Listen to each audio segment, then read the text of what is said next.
Hi everyone, welcome back to the new video in this channel. Today I will be guiding you how to change font style in any Android without any app.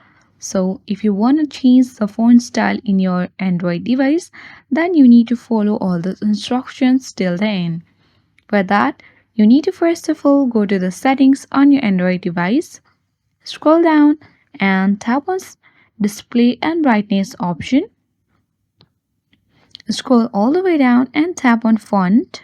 Once you have done that, here you can see the different styles, but if you want to set more and select it, then you need to swipe to the left and here is the option of more. Tap on it.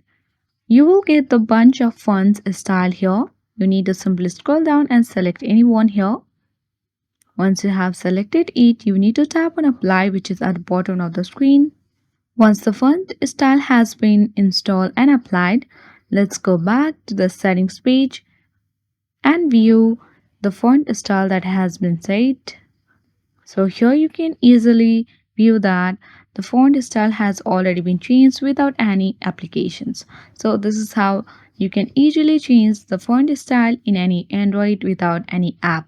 So I hope this video was helpful for you. If this was, then hit the like button and subscribe for more interesting videos like this. Thank you for watching.